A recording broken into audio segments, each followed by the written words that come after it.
Welcome back to A Cup of Joe with Joe. Today I'm honored. We're speaking with a man that Clifton knows very well. I'm speaking with James Anzaldi. We're going to have a little chat. I invite you to come along. If you're enjoying my videos, please hit that subscribe button, stay tuned to my channel, follow me, hit that like button. It really helps me out more than you could know. Now let's get to talking. I'm here with Jim Anzaldi. Thank you so much for doing Cup of Joe with Joe. I appreciate you taking time out of your schedule. Tell us a little bit about yourself. I was raised in Clifton my whole life. I went to Clifton schools. I got my degree in political science from Fairleigh Dickinson. I live in the same house that I was born in. And now I've become the oldest person on the block because everybody else is either moved out or most of the people have passed on. So it's an interesting experience to live in the same neighborhood you're always in. Absolutely. Best place in the world for me. Absolutely. I agree. A couple questions for you. What motivated you to get involved in city government? When I was in Christopher Columbus, the junior high at that time, I got involved in a presidential campaign, and little by little you met some people who were in city government, so I started to go to council meetings in 1970, and from there I got involved in some committees. Council people recognized me as somebody who wanted to do some work, and I went on youth league and picnic committee and traffic safety council, things of that sort at the beginning. And I got involved in a lot of civic stuff. Most importantly, I guess my past history was the JCs. It was the Young Men's Club that had a lot of things that they did for the community, and it strengthened me and made me a leader. Awesome. What was the main challenge you had to address or deal with during your time? Well, there were many challenges. I guess the most difficult challenges were in the last 4 years of being there. It was a very difficult time. I still don't understand the bullying and the nastiness, but you know, it's still there, I guess. So that's it. What was a strategy and mindset you used as your time was mayor? Oh, common sense probably is the number one thing. Coming to compromise and consensus. Always trying to build up, never trying to tear down. Those were the three major things I think that made me so successful. And always being available, 24/7. Absolutely. Always being available was a very important thing. Open door policy when I was in City Hall. The office door never closed. And of course the phone never stopped. And into the later years of being there, text and emailing became very important. When I first became mayor, every day the mail would be about a foot high. It changed so much over the years. Very few times did you even get mail, very few pieces. Most of it was junk mail. And emails and text became very important. Still are. And now the city of Clifton has changed a lot through your time. Tell me about what it was and what you think it is now. Well, I think there's probably two major areas. The demographics have changed somewhat to just different ethnicities, and we're the most diverse community in New Jersey, and number three in language in the country. So we're a very diverse place. And secondly, economically, when I first became there, things were changing rapidly with the industrial users, which Clifton had a big base of industrial users. They weren't here anymore. It wasn't Clifton. It was all the United States. So we had to reinvent the wheel, and basically that was done through redevelopment. I'm sure you have some great stories. Does any one stand out as your most memorable as your time? Not really. There were lots of great stories, lots of success, lots of cooperation from colleagues. 99.75% of the colleagues we were working together. I think those are the memories. The memories are probably some funny things that happen at council meetings. Probably the most comedian type things that happened were with Lester Hershak, who was an older member of the council who had served on the school board before. Did things to just break up the ice. If there was contentious hours or times in meetings, he knew how to make jokes out of things, and it made it all fun. And I know you guys know this question is coming because it's become a staple. What's the craziest thing you've seen in your time?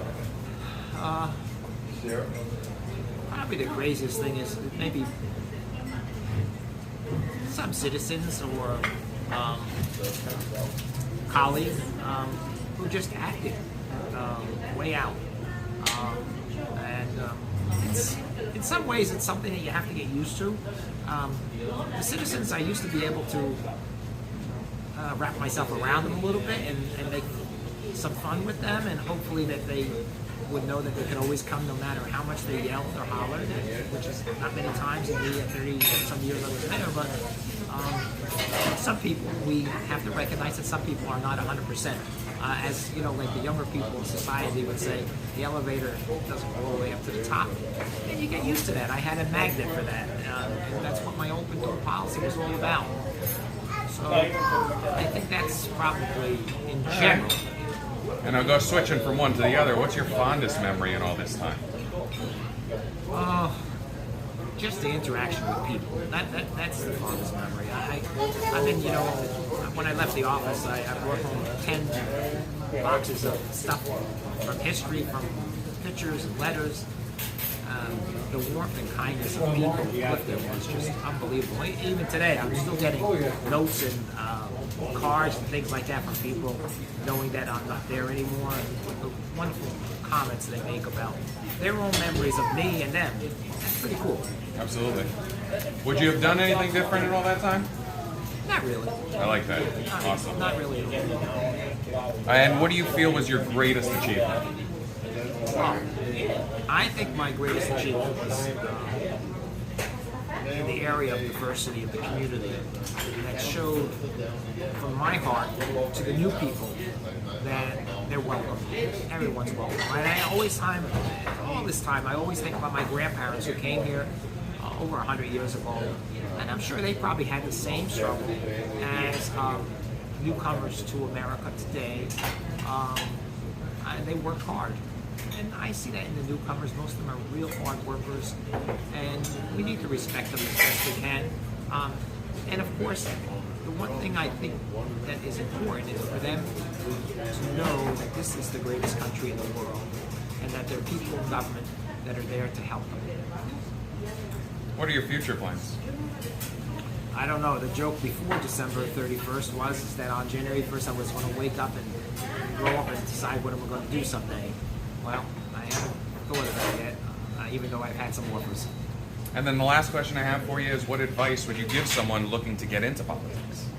Oh, I think that probably the most important thing that they could do is get involved in a campaign. If they get involved in a campaign, they're going to meet people. I met a lot of people in that very first campaign when I was 14 years old that most of those people aren't alive anymore, but they were very, very good teachers, and they taught me lots of things. And I, in turn, use those things in other people's campaigns. I always talk about Jerry Zecker's first successful run in 1974. Where in that election, we took a lot of the things that we learned in politics from others and used them to the fullest. And it made successful campaigns happen. And that, most of those common sense things, I use in every campaign. There's some people want to do everything electronically today. I still like to do paper. One-on-one. I think that's an important thing for all candidates. Some of them listen, some of them don't. But if they come for advice, I'm always giving advice. Might be one of the things I might do in the future is do political consulting. Awesome. But not 100% in my mind yet, but there's a lot of different things. The joke is that maybe I'll get a job at the Hockwell or Village Pizza, or maybe here at Margaret's Place, because I could be a good doorman. Absolutely. And actually, this one just came into my head. I think it's important. Who was your biggest inspiration? I think my parents, my grandparents, family, my friends, and my brothers and my sister. They've been there, always pushing. It's not easy to run for office, and it does become more difficult with the kind of climate that's in politics in the last 10 years. To me, it's ridiculous. All this bad mouthing, all this nastiness on Facebook. Doesn't make any sense. I won't go on Facebook because of it. I don't want to be part of it. And then I see screenshots that somebody says I have a Facebook page. I never had a Facebook page, never will. I promise that. Until the day I go to Colfax Avenue to Morocco's, I'll never have a Facebook. I want to thank you. I want to wish you the best of luck. I really appreciate you taking the time out, doing a cup of Joe with me, and really, best of luck to you. Thank you so much.